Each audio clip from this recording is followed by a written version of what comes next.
Here we go.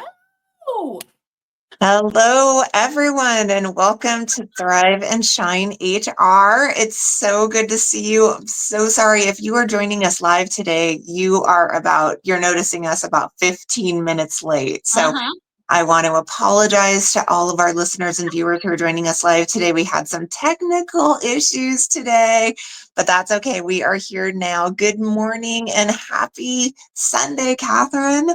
Happy Sunday. Happy holiday week ahead. How are you? Besides the tech glitch, how are you, Jen? Doing well. We are live in our HRAS, so I have a big win to celebrate today because last week we were just a few days away from going live. So we're now officially live. So amazing. I love that. Yeah. But yeah, I'm also tired. Like I can feel myself fighting something over the last week, and with Christmas just 3 days away as we're recording this, I'm like, okay, just breathe, just breathe. I have a 2-hour breathwork session later today, so I could not be more excited. So all is going to be good in my house here. But yes, how are you? Oh my gosh, I need to hear all about this. How am I? My lips are burned, so I'm going to be applying chapstick this entire time. I am great. I had an amazing week. I just rehired this woman named Eliza who lives in the Philippines. She helped me with my business a little bit last year. So I met with her this morning. I've been going since 5 a.m. on this lovely Sunday, and I do this because I live in a ski town. So I work when it's dark. I'm going to go play outside all day, and I'm going to work again when it's dark outside. So I'm going skiing today. I'm going for a run today. It is Bluebird, and our tourists are here. I live in Aspen, Colorado, and you know, if you've ever watched me, like, I don't know if you're ever on TMZ or anything, like it is our busiest time of year. And people talk about Christmas in Aspen. So I'll be posting a lot on social media this week because it's quite the scene here this time of year. So many private jets, bump commercial jets, United Planes, American Airlines, they cannot land because there's so many private planes coming into our tiny, tiny airport. So it's a wild time of year. And I have to get on the slopes early before there's like literally 10,000 people skiing on our slopes. So I'm pumped. I'm psyched to see you. I'm psyched to talk about imposter syndrome. And I'm just going to keep going with the caffeine. Oh, right on. I was brewing a pot when the tech issues started. It's still downstairs. So as soon as this episode's over, I'm going to be guzzling like you wouldn't believe. Now, did I hear you say TMZ? Is that a thing still? Oh, yeah, TMZ. Like the paparazzi are all over Aspen right now. Oh, my gosh. Really? Oh, yeah. Because, you know, the celebrities come here and the locals, we just don't care. Like, you live here, it's just a part of living here. You see celebrities all the time. It's just not a big deal. And they come here for privacy. So we don't bother them. It's the paparazzis and the tourists who kind of want to hang, you know, the millionaires wanting to hang with the billionaires. I know it sounds really weird. But we have 92 billionaires who have residences in Aspen. What? It's yes. And then people get this false idea that everybody who lives in Aspen has money. No, there's working class folk. Like there are people who make the town and the ski area run. So yeah. But it ain't cheap to live there, I'm sure. It ain't cheap. But fortunately, Brett, my partner, and I, we both moved here back in the 90s when it was still really expensive, but COVID, things went through the roof during COVID, and they're still climbing. I mean, price of food, price of everything, just like anywhere else in America or the world. Yeah. Yeah. Well, why don't we get started? So today's episode is episode number 42, and it's called Find Your Bliss and Banish Workplace Imposter Syndrome.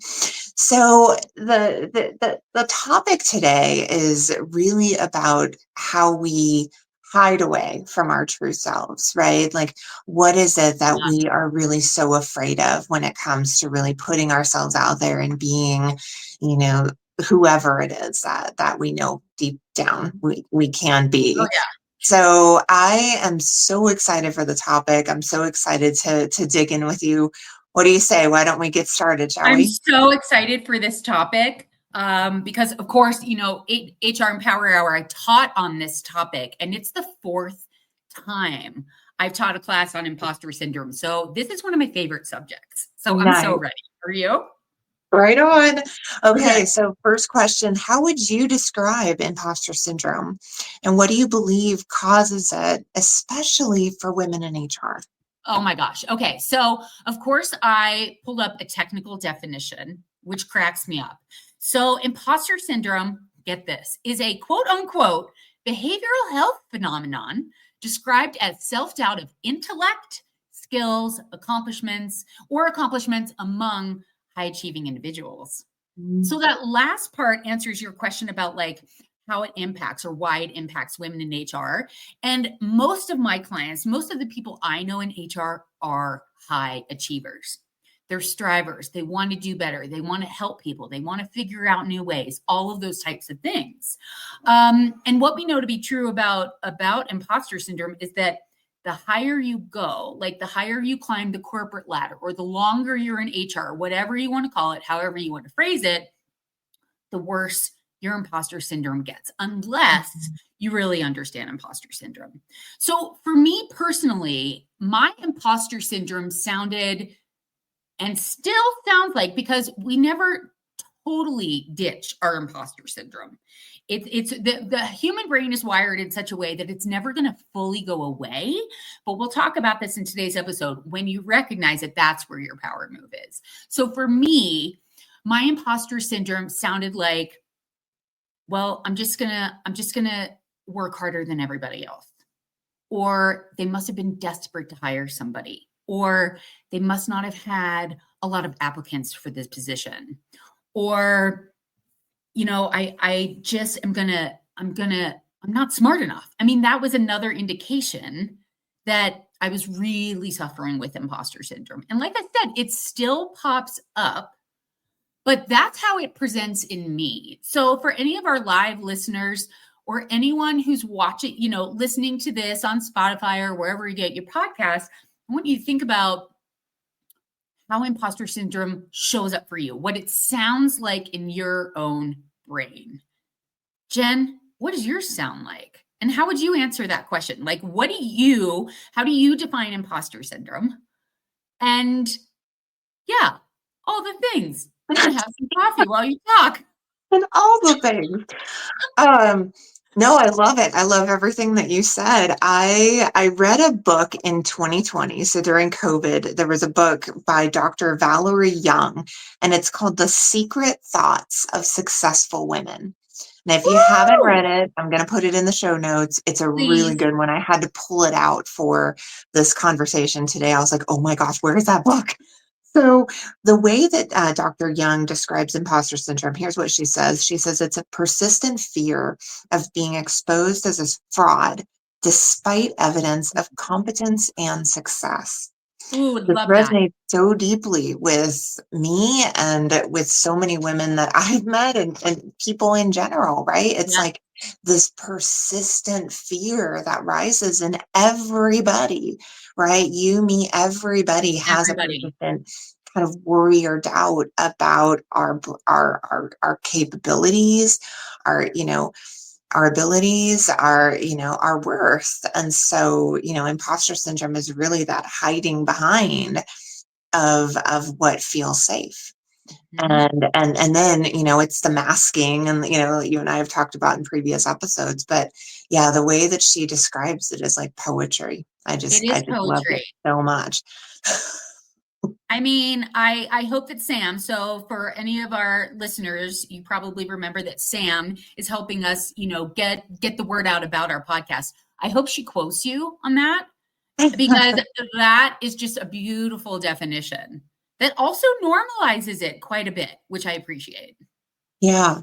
Yeah, absolutely. I think, to recognize that we all have this Oh persistent yeah. nagging. Call it a fear, call it a worry, call it ruminating. I don't care what you call it, but there is this persistence that comes in Yes. with us, especially when we're wanting to get better, right? We're working at Yeah. something, we're trying to grow, we're trying to evolve. That that persistent ick is always going to be there. And I think that's Totally. where imposter syndrome stems from. Oh yeah. Oh yeah. Absolutely. And yeah, I mean, I've obviously been talking about imposter syndrome nonstop lately with all of these speaking engagements that I've been hired to do.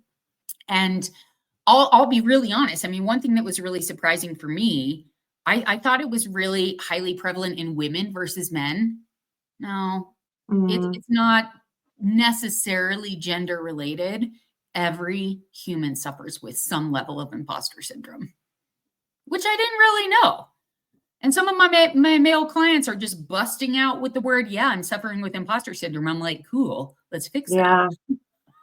Yeah, it's funny what we're now saying, right? Men and women.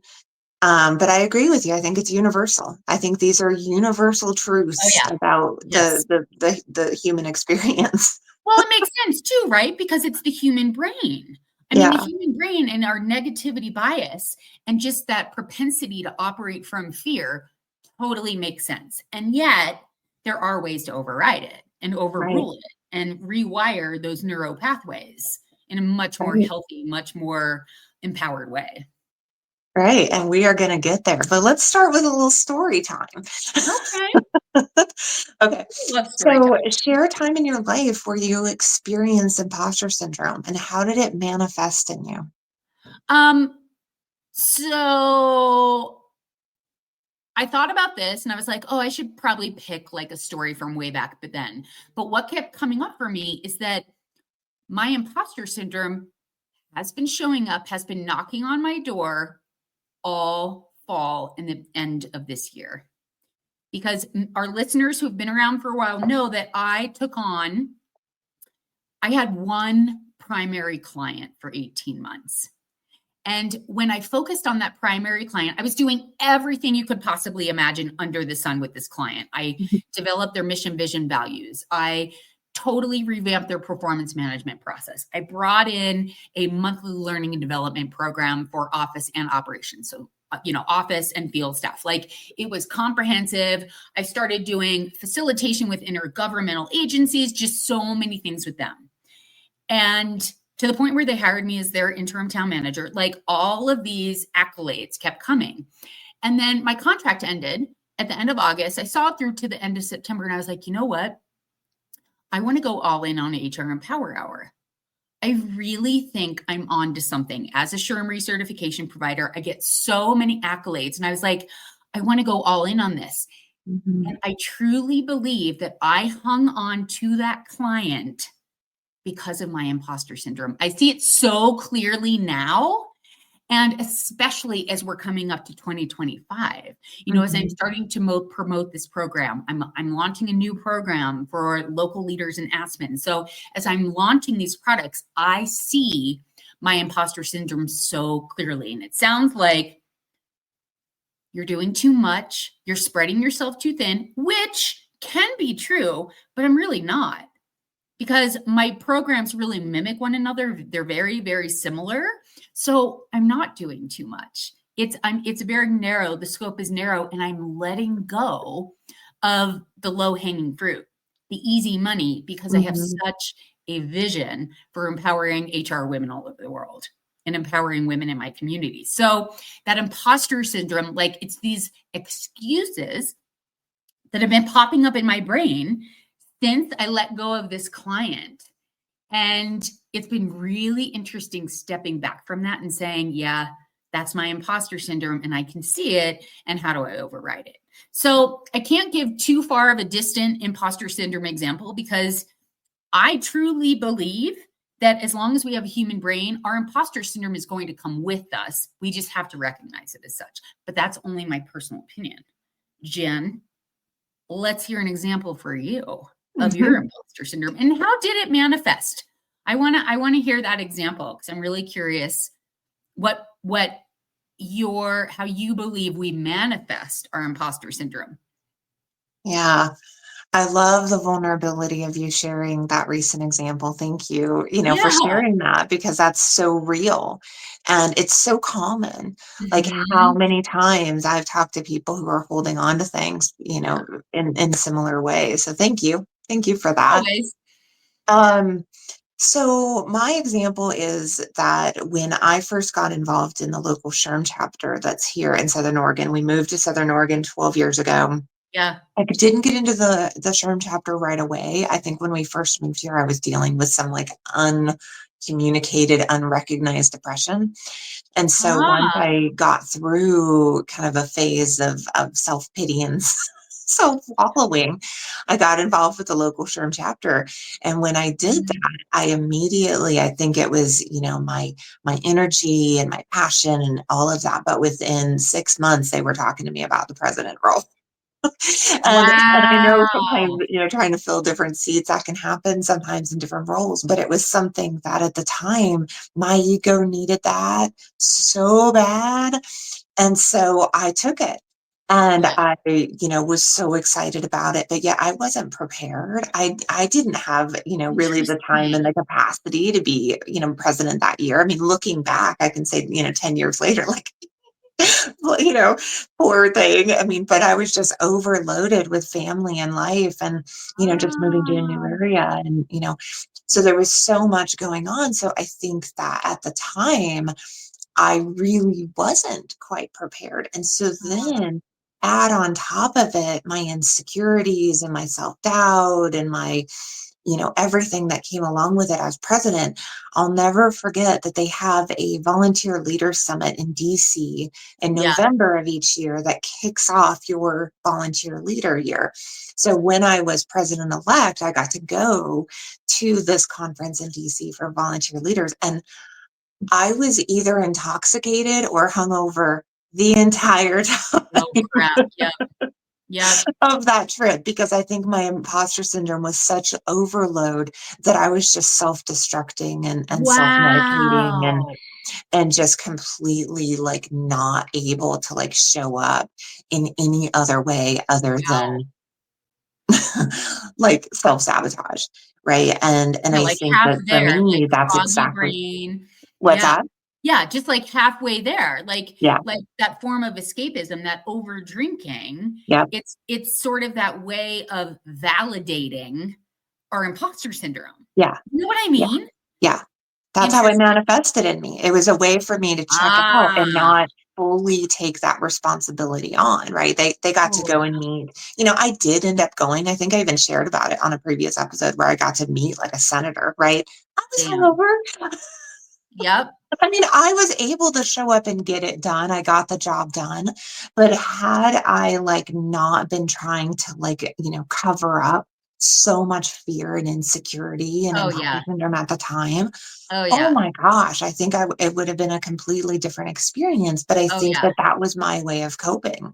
And that was my way Amen. of getting myself through. But it's funny, like looking back on that so many years later and not having the tendency to go towards, those things to help me feel more comfortable or whatever, because, Yeah. that was really, it was the only way I knew to get myself through. But boy, did it manifest heavily on that trip to DC. And I'll never forget, being hungover on an airplane is all fun. No.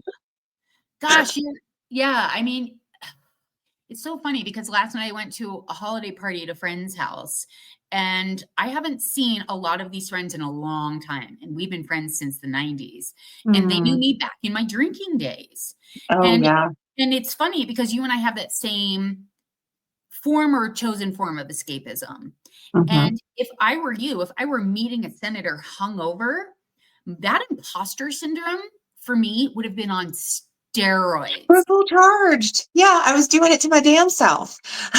Totally. And mine would sound like, "Oh my god, your brain is so fuzzy. You're not gonna make a lot of sense. You probably shouldn't say too much." Like that, it's like I doubled down on my imposter syndrome when I Hmm. was hungover. Mm-hmm. that I drank to make myself to override the imposter syndrome, but it was a false override. Mm-hmm. Just Oh cycles. my God, that cycle. Oh my God, so interesting. I hadn't put that together. That's really interesting. Oh yeah. Oh yeah. We could go down rabbit holes with that one, but We alas, won't, but we we won't. would love to hear your guys' stories too. Oh Don't yeah. let us be the only ones putting ourselves out there like Oh this, yeah. you know. Yeah. Make sure to share either in the comments for the episode or in the show note comments. Yeah, we want to know. Yeah. Yeah. Interesting. Okay, Okay. so looking back on that time, how do you think you would handle it differently now? I think because I've taught, Bliss for me stands for Banish Ladies Imposter Syndrome Session. It started off by Banish Ladies Imposter Syndrome series. I actually used to do a 3-day workshop on Oh, this. that's cool. Yeah. And because you teach what you need to learn. I mean, this is just a classic thing that as you get older, you realize, okay, like I'm learning about this because I need to learn it for myself. So I obviously Mhm. started seeing my imposter syndrome and I wanted to really explore imposter syndrome. So most people look at imposter syndrome as external variables in our inner game. So those external variables, the research that I've done, it comes down to our childhood, our education, organizational influences, sense of belonging. The fifth one is when we're socioeconomic status. So I translate that to Title VII. If you're under Mhm. a protected class. So for me, I'm a woman over the age of 40. So how is that informing my imposter syndrome, which is really wild? Like if you have to be in a protected class, of course, that's an external variable that's sort of saying, well, you're not good enough. Of course, you're an imposter. You're a woman. You're a woman trying to show up in a man's world, right? In this old boys club, all those types of things. So those are external variables. And then the sixth external variable is societal assumptions about female competency, which is really, really interesting. So I teach we go into detail on those 6 competencies in HR and Power Hour, and people really start to formulate, oh, that was an external variable that informs my imposter syndrome. And a common one for a lot of my clients is education. Some of my clients never went to college. So they have been telling themselves, I don't have the education, right? Someone's going to find Mhm. out that I'm not smart enough, that I don't have the education. And then for people who went to college, then it starts, well, I don't have my SPHR or my SHRM SCP. I'm not good enough. Or I don't have a master's in organizational development. I didn't go to Kellogg for their executive leadership certification program. So it's this lack of perceived education, right? It just compounds. And the higher up you go, the imposter syndrome still follows you. But what I teach, because I've learned this to be true about imposter syndrome, is the inner game. The inner game is the part that can either break us down and disempower us or help us see that downward spiral, of imposter syndrome and override it with our inner game, with our thoughts, being able to see those external variables and say, okay, I can see how, in my childhood, I had a coach who showed up in a certain way and told me I was never going to be as good as Sally over here because Sally's VO2 max was twice the amount as mine. So how could you possibly be as great of an athlete as Sally because your VO2 max is compromised, right? So that's an external variable that can inform our imposter syndrome, but what we make it mean in our head is kind of our power move. So Yeah. I don't know if I really answer that question, but I think because I have taught Bliss so many times, I'm very quick to see what's informing my imposter syndrome, if that makes sense at all. Makes Yeah. sense in my brain. Maybe it's because I've had a lot of coffee. No, it absolutely does. And the more that you do it, the easier it is to talk about. And I think for Oh, those yeah. who might be hearing this for the first time, be patient with us. Oh, my God. Recognize that, some of these concepts might be a little new and we yeah. Or reach out to us if we can ever Oh, help on yeah. anything that seems like it's going up in the clouds or, gets a little confusing because Absolutely. Yeah. And better yet, I mean, I really break this down into doable action steps. So if you really want to dive into imposter syndrome and you're getting little glimpses of, oh, that makes sense, but how do I actually override my imposter syndrome? Just ask for a replay of HR Empower Hour. It was actually I think it was our 64th weekly Nice. workshop in a row. Yes. So if you want to take the information we're sharing in this podcast today and actually apply it and actually put your own personalized action plan together, just let me know and I'll be happy to, share you the replay complimentary, of course. Right on. Yeah. You're awesome. Yeah. What about you? What about you? Like, how would you have handled things differently looking back on, your example of imposter syndrome?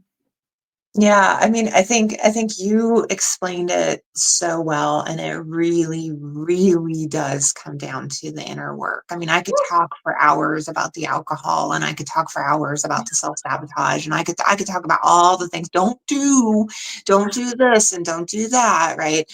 Like I could go on, but really, what it's come down for me is what I have done, and Yeah. that's the work on myself Yes. and the real recognition. So I'm in the middle of a 21-day meditation challenge, a Deepak Wow. Chopra type thing. Amazing. And today it actually talked about the law of Dharma. And the law of Dharma, let me find it real quick because it's emphasizes the idea that every individual has a unique purpose or role in life. Mm. And it has three components. The first one is discovering your true self. The second is expressing your unique talents. And the third is serving humanity. One of the things that I've really realized over my time in HR and now my time on this earth is that imposter syndrome and this fear of not feeling comfortable just as you are is Mm. really about not really yet fully knowing who you are. I really have come to believe that. I Wow. believe that there's sometimes this fear that comes when we haven't really done the work yet. And so Yep. there's a discomfort that really shakes us to our core. And the more that I've done the inner work of that, number one, discovering your true self, that's the work that's taken the hardest. That's the work that's been the hardest to do. And that's Interesting. the work that's really helped ground me the most in terms of my identity. Yep. And now looking back on that me 10 years ago in DC, Yeah. had I just known who I was, if I was comfortable in my own skin, if I was Yeah. comfortable with my own identity, Mm-hmm. like it's a complete game changer. There are no words actually that come to me really when can describe how differently I would have been had I been comfortable in my own skin, had I known my true self. Yeah. So whatever that looks like, and we can talk more into the how-tos in a little bit, but whatever Yeah. that looks like for any individual person to find Yeah. our true selves, Yes. me doing that 2-hour breath work, that's going to be all about finding this That girl sounds right here for two amazing. hours today. Oh, yeah. That is huge in Yep. self-care, is doing the things that are really going to help align us with Yes. our true selves. So Yes. I got woo-woo again, Catherine. I love it though. I love it though. And we have to do the work to like figure out what that narrative is or that story on repeat that informs our imposter syndrome. Yeah. What we're Yeah. making those external variables mean, recognize that. And whatever practice helps us override it. For both of us, stopping drinking. That may not Mhm. be, for our listeners, whether you're live or listening in Spotify or wherever you get your podcast, that may not be it for you, right? So it's just a matter of recognizing, and I'm thinking about the self-sabotage piece.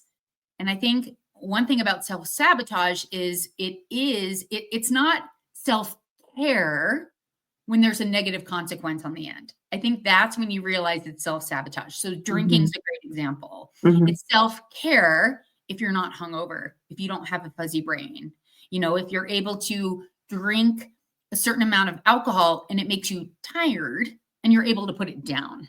Whereas somebody Mhm. who's a problem drinker like me, you take a sip of alcohol and you want more. and it's your chosen form of escapism, and you get more energy, and you just want more and more and more. That's what I have found when I have done the work on understanding my problematic drinking. It's because I wanted more and more and more. And if I'm being really honest, it's because I wanted to escape this. Mm-hmm. The thoughts I was choosing in my brain, my imposter syndrome. I just wanted to escape it. And it just, like we were saying earlier, it's that cyclical cycle that it's really interesting. I have no idea what I just started talking about. I know where I ended up. I don't even know what question we're on. No, you got to the heart and the core of imposter syndrome. So I think you're right on time. So let's get to question 4, which is, what's one strategy that helps you manage feelings of self-doubt when they arise? Not if, when. Yeah, because they do. And I mean, I've developed it's my trademark methodology. It's called the ethos method. And I teach it to all my one-on-one clients, but without getting in too much detail, it's based on the coaching principle that our thoughts inform our feelings inform our behaviors, and our behaviors inform the result. So what I start to do is I pay attention to my thoughts. I get really real about the thought I'm having, such as, okay, you have a learning disability, you're not smart enough, right? That is a true one for me. So then when I choose some version of that thought, how am I feeling? Well, I'm feeling kind of depressed, less than, just unmotivated, not wanting to move forward. So that informs my action of, for me, it's usually making excuses. Something like, I'll do it later.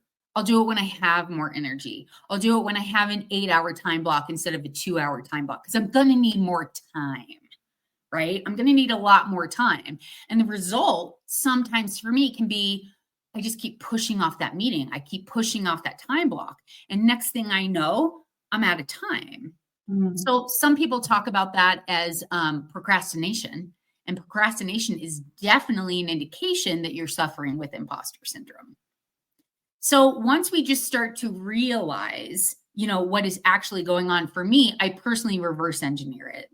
And I say, okay, what do I want to be experiencing? Oh, you actually want to experience getting your work done. Great. So what action do you need to shift? Okay, you need to stick to that 2-hour time block and just get it done.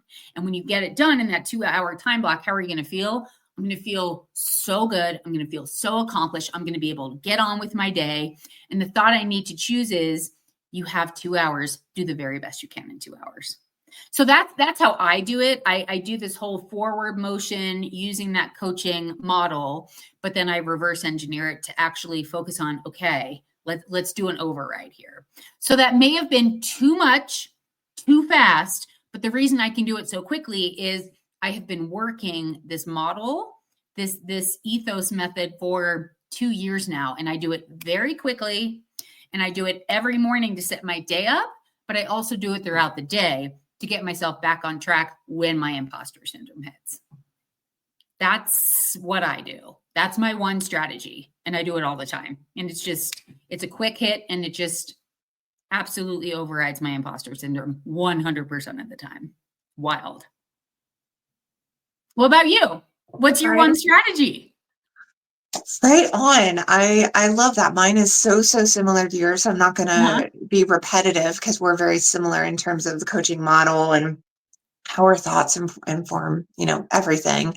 And so what I'll add on to that is one of the gut check questions I always ask myself, and I always really align with is, what it is, because how do I want to say it? Like I got thrown off all of a sudden.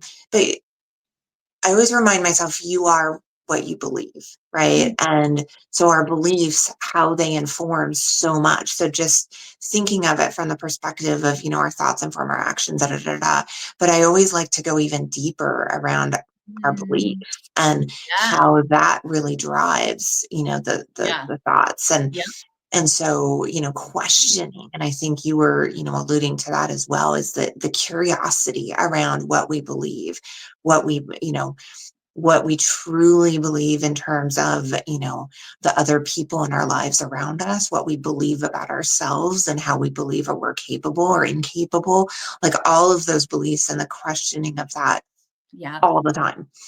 And then doing what you talked about exactly, putting that into action in terms of the ethos Yes. method or a thought, model, and really becoming, really aware of all of that. And then recognizing that ultimately at any time in our lives, at any place in our lives, we can change. Our beliefs can change. Yeah. We all have the capacity to be able Yep. to, change what is no longer serving for us, what no longer is working for us in terms of what we're thinking and believing about ourselves. Yes. So that, I think in alignment with yours is really about like in your everyday life and everyday situations.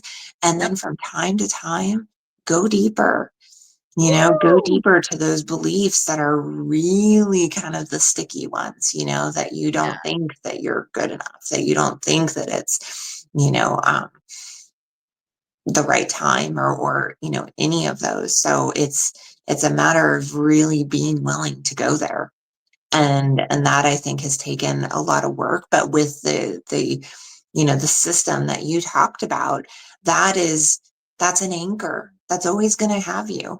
It's Mm, always going to, I know it can get a little scary when you start going into those of like how dark it can be in terms of things that we mm. might be believing and thinking about ourselves. But knowing that there is tools that, Kathy and I are talking about, I Yes. think is what really truly has anchored me to be able to go there and to be able to have those difficult conversations with myself, because that's really what's had to happen and Mm, what needs to happen in order to truly be able to get from a place where I'm no longer stuck in that imposter syndrome mode. yeah. Whether Yeah. I'm drinking, whether I'm doing any other self-sabotaging behavior, it's always going to come back to that if I'm Oh yeah. not doing that work. Oh yeah. 100%. Yeah. I couldn't tell if you said the word anger and or anchor. Anchor. Anchor, Yeah. Anchor. So it's an Yeah. anchor that drags you down, or is it an anchor that grounds you? That How do we look grounds at me. anchors? Okay. Yeah. Yeah. So I think with imposter syndrome, it can get, you can get, it can easily fly out of control. And so with a coaching model that you described, like ethos method, that's a way to anchor Yep. ourselves to that reality that Yeah. we're really not. It's Yes. not as scary or as daunting as an overwhelming as it might feel, especially if Yes. we're new to it. Oh yeah. 100%. Especially if we're new to it. Yeah. I Yeah. mean, like going back to what you were saying, it takes work. And you and I have, systems in place to manage our minds, to do the thought work. And it's not about therapy, it's really rooted in coaching. And Mhm. it's about looking ahead and saying, okay, what's the antidote to imposter syndrome for me? What's the antidote to burnout for me? And the way I think about it is, well, what's empowerment for me? I go back Mm, to that word all the time. What would an empowered thought be? How would I feel if I were empowered? What would an I love empowered that. action step look like for me? Mhm. So that's always my antidote, switching my brain from, oh, it's imposter syndrome. Okay. So, what would be a small thought upgrade to move out of that imposter syndrome? So, as opposed to Mhm. toxic positivity all the way over here, it's just a small little shift, just a tiny little upgrade. Yeah. It's like getting our So, phone from 10% to 11%, you know? And I think about when our phones are at 0%, we can't use them. But yeah. when you're at 1%, you're on, right? And you plug it back in and it slowly starts to recharge your battery. And slowly but surely, 1% at a time, we go from being dead in the water, suffering with imposter syndrome, slowly but surely to feeling truly empowered. But it's Mhm. 1% at a time. I It's not love suddenly that. recharged. You know what I mean? Yeah, that's a beautiful, beautiful analogy. Absolutely. Yeah. Yeah, this whole thing. Yeah. It's right here. It's right here. Okay.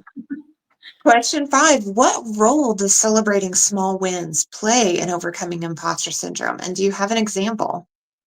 I mean, the irony of what, that visual we just talked about, those small wins. Yeah. I do. I mean, I have a really solid practice when I go to bed every night, every single night as I'm lying in bed. I start thinking of, I'm so great. It's a little bit of a gratitude/reflection practice. So maybe that's my answer. But I think about, okay, I'm so grateful I'm in this warm home. I'm so grateful I'm in these soft sheets. I'm so grateful that I had a day. I'm so grateful that I get to rest my eyes. I'm so grateful I'm going to bed sober. I'm so grateful I'm not passing out from alcohol like I did for so long that really, I could talk about that for years. But those small wins, at night, I think about, okay, what went well today? What am I celebrating? And I do this in a non-judgmental way. So I want to be very clear about it. Like, what am I celebrating? What were my small wins for the day? So yesterday, for example, my small win was that I started my PDF for my 2025 programming. And I actually spent 5.5 hours on this document yesterday, right? Just a small win. And I started moving the needle. I started getting really clear on where I'm going for 2025, the promotional piece that I'm putting out there, all those types of things. So I was just practicing, okay, you are moving forward with it. And you have taught 63 classes in a row in HR and Power Hour. So I think back on that starts to override my imposter syndrome. So I just really celebrate the tiny movements that I'm making during the day. And old brain would have said, okay, well, you should have been done with your PDF in that amount of time.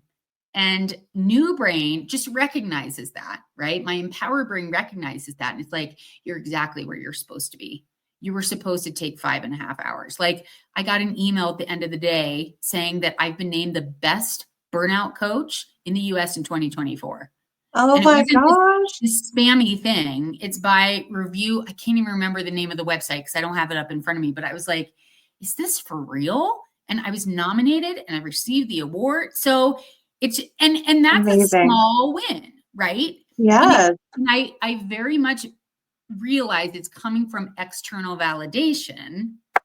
And is it boosting my ego? Yes. But I'm not going to say, oh, that's such a bad thing. Like, sometimes those external variables do help our inner game. So I'm not going to bemoan it. I'm just going to roll with it and help inform how I show up today. Nice. Well, what about you? Yeah, what about you and you're celebrating your small wins? How does that play into overcoming your imposter syndrome?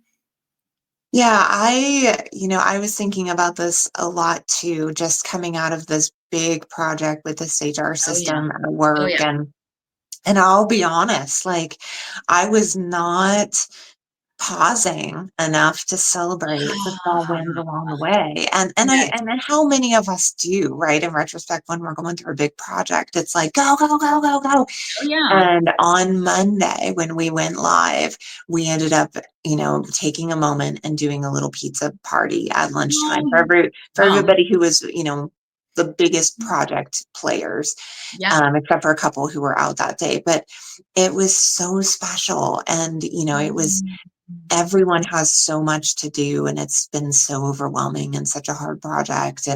But yet to sit down for a moment and just to be able to acknowledge each person and to take those moments, I mean, I think that's something that I it's so funny how hard it is as humans for us to be able to do is celebrate those victories or celebrate those moments. And yet when we do, it matters. People really love being seen. We want to know, we love hearing that we're making a difference, that, it all matters. And, so being able to do that and being able to share that with others is such a gift, to give to myself that I didn't even realize, here I was just trying Trying to Yeah. do all these things. And I'm like, yeah, let's get a pizza. And then when I finally sat down and I'm like looking around at this table, I'm like, the tears just immediately started. I'm like, oh my Oh, gosh, I'm my so grateful. chills. So grateful for, being a part of that. And yeah, so it's just, I think that's sometimes a hard thing to do, especially when we are suffering from imposter syndrome, is because there's this deep sense that we don't feel right about it, that then it's harder to celebrate because it doesn't feel as authentic.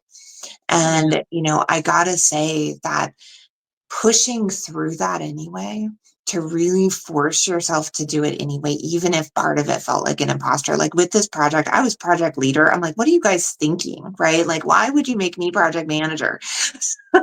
And so, like, Interesting. I literally, there was a part of Mhm. me that wanted to ditch the pizza party because I'm like, I can't look in everyone's eyes. Like, I don't think but at the same time, that's where I feel so proud, is that I really pushed myself to do something that felt a little impostery. Yes. I did it Yeah. anyway, Yeah. right? And to then be able to celebrate it at the end, I think that took courage too. And y'all Yeah. know what I'm talking about, like in Oh, those yeah. situations. Force yourself to celebrate it anyway, even when it does feel impostery. So Yep. that's my Yes. that's my Jen's tip for the day. I love that tip. That's such a good tip. I mean, it makes me think about the skill of courage that you often bring up on this Mhm. podcast, and you do it anyway. Yeah. And I can't remember who says this. Oh, I should know. Brendan Burchard talks about take Ah, the emotion out of it. Just nice. scrap your emotion and decide to do it anyway. So when you're feeling tired at work on a Monday morning or at any time coming up this week, it's like if you just take like I'm so tired or whatever that emotion, like however it's coming up in your body, what if you just decide to say, and I'm going to do it anyway? Mhm. You just move forward. So everybody has their own little techniques. And I think that's really important for our listeners, especially to realize that it takes time to find the right technique for you to override that imposter syndrome. It takes time. So don't feel like, oh my gosh, like Jen and Katherine just have these systems down. And who's this Brendan Burchard person? Like the very first thing is just to say, oh, okay, I see my imposter syndrome. I mean, yeah, just one step at a time. One step at a time. Well, that leads us right into the last question. I mean, that was about as perfect as it could be. So what advice would you give to the HR professionals out there trying to overcome their imposter syndrome? I mean, if I'm being really honest, I suffered for so long and didn't know it. Yeah, I also didn't same. understand.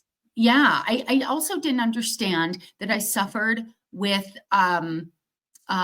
victim mentality, and they're sort of interwoven in a way, and those thoughts of, well, I'm just not good enough. I don't have a college degree, so I'm never going to become an HR director. Or those Mhm. types of thoughts.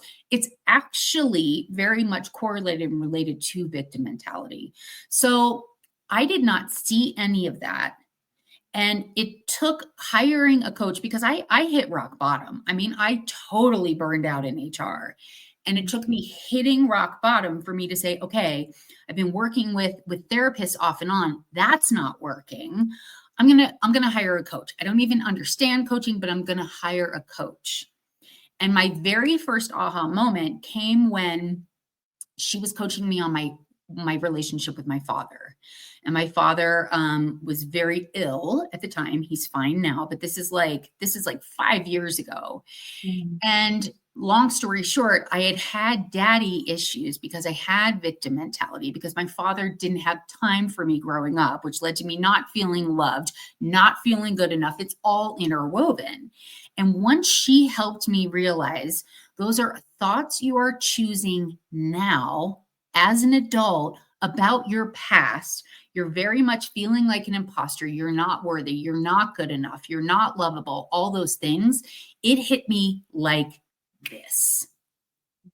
And it was a moment in time. So while we sit here and say to our listeners, it takes time, if you are working with a trained professional who can help you see your imposter syndrome, see that victim mentality, you cannot unsee it. So if you want to, if you're like, I'm getting it, but how? My advice, hire a coach.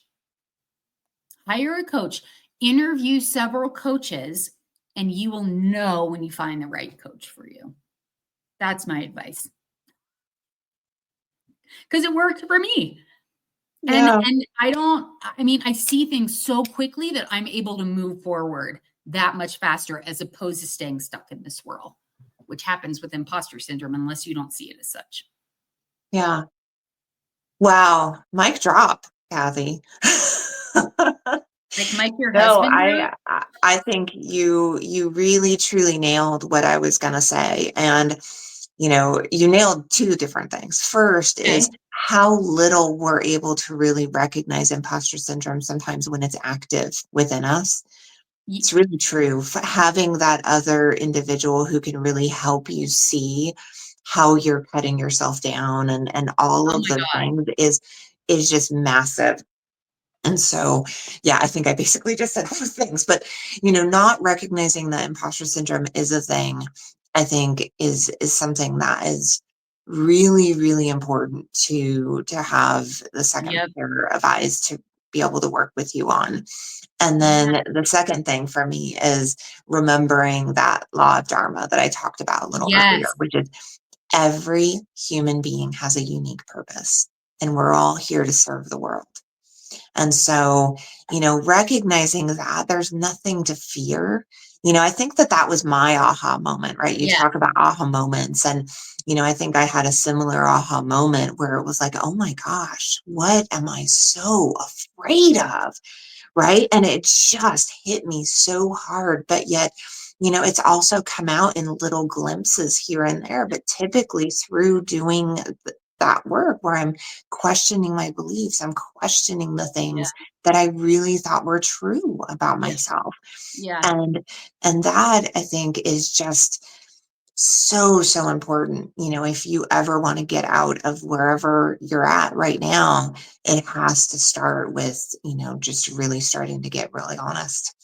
And Yeah. doing that in a silo and doing that isolated, I think Yes. is only going to get us so far. And I think that that's Yes. what I tried to do for a long, long time is I tried to, white knuckle it and do my own, do my own type of therapy and coaching. There's a book that actually I know that you're familiar of because it was written by Brooke Castillo called Self-Coaching 101.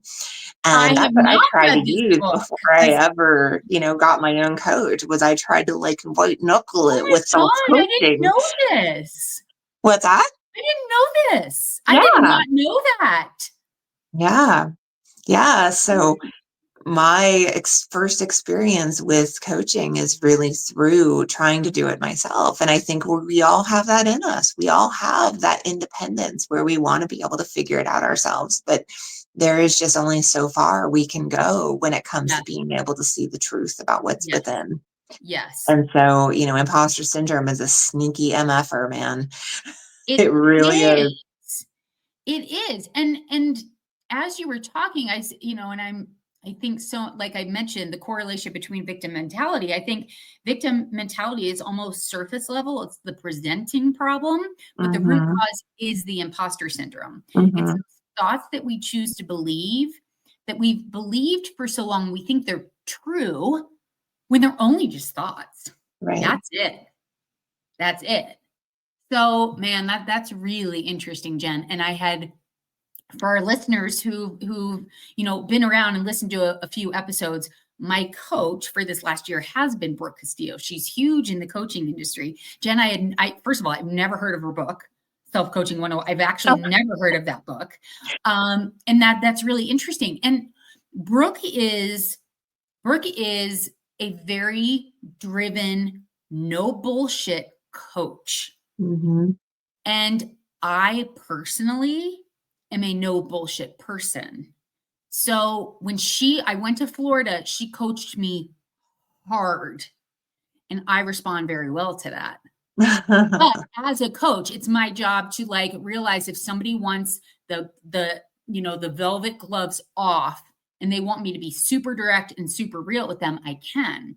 But Mhm. other clients are like, I can't take that, whether it's just in the moment or that is just not my personality. I need to warm up a little bit. A skilled coach is going to know how they need to show up for you. Mhm. Mhm. And that's why I really gravitated to Brooke's style, because I also had a therapist I worked with when Brett and I had like a blowout fight many, many years ago, very early on in our relationship when we first moved in together. And I called this woman and I was like, and then he did this and he did that. And she stopped me and she said, what's your role in this? What's your role in this fight? And I was like, what are you talking about? My role is all him. And I did not see that that was victim mentality. And that really came from my imposter syndrome of, I'm not good enough for this guy. I'm not Mm. lovable. All those thoughts for so long that I truly believed to be true. And I had to do the work to see them that that was the root of the thought they presented in different ways. Anyway, I Yeah. love that you just brought that up. I love you brought that up. And yeah, going back to Dharma and believing like that we all have a purpose. Mm. And I think many of our listeners who are caught in that cycle may have a hard time believing that thought. I do have a Mhm. purpose, because I have a lot of clients who are like, I don't know my purpose. Right. I have no idea what my purpose is. And I think what you're saying is that's just a limiting belief. You do have a purpose, and doing the work to figure out what that purpose is helps override the imposter syndrome. Well, and starting with number one, the first component of the law of Dharma is know thyself, or getting to know yourself, right? So, if you truly want Yeah. to discover your purpose, have the courage to truly get to know yourself. Oh, yeah. So I think that that's where it really comes around in such a beautiful way, right? Like if you really truly want to go there, then be willing to go there. With yourself. Totally.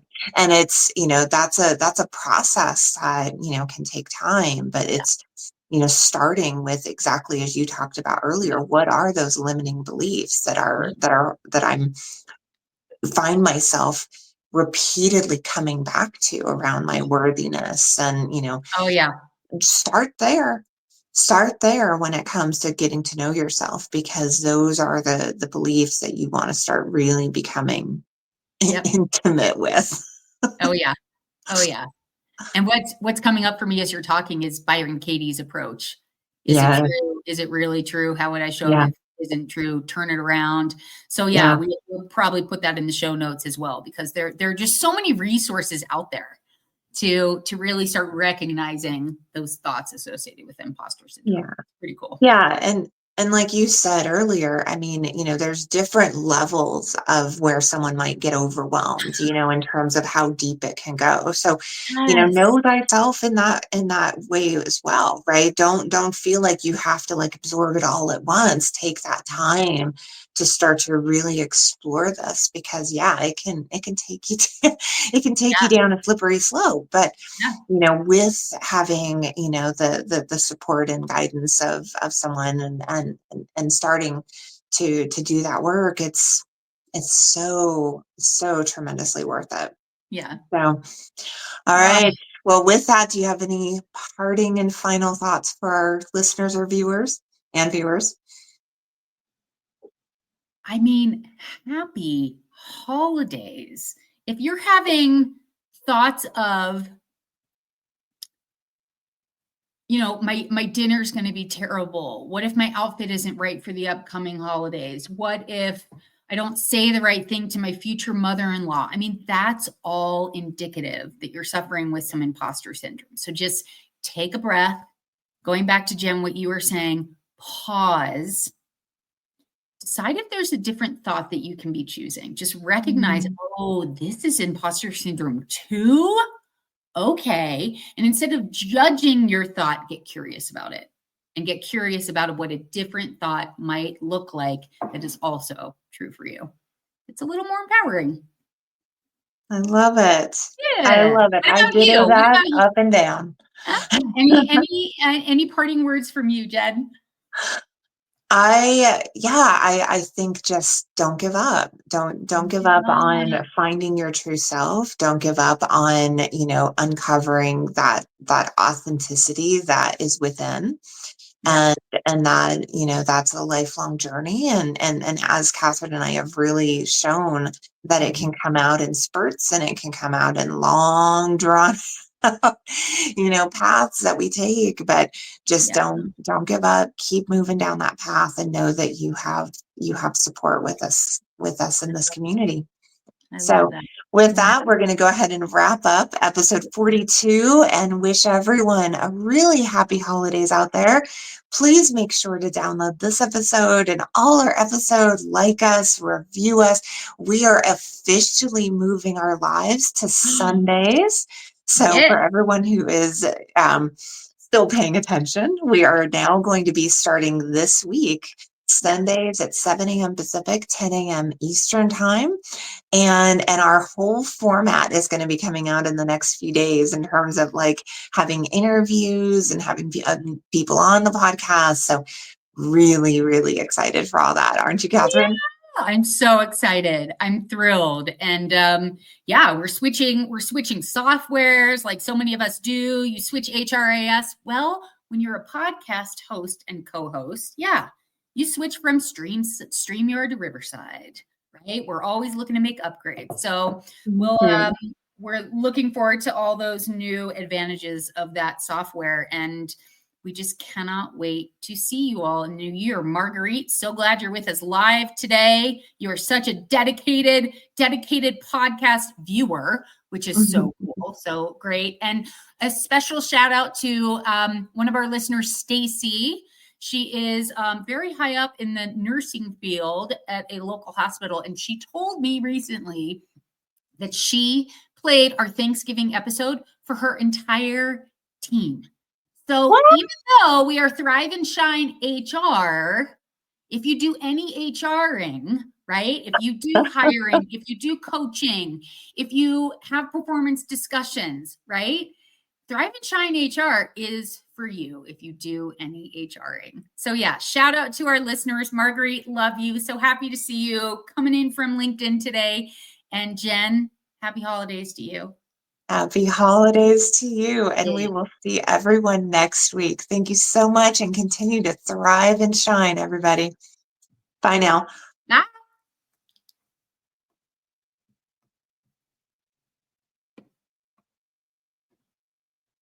Ooh.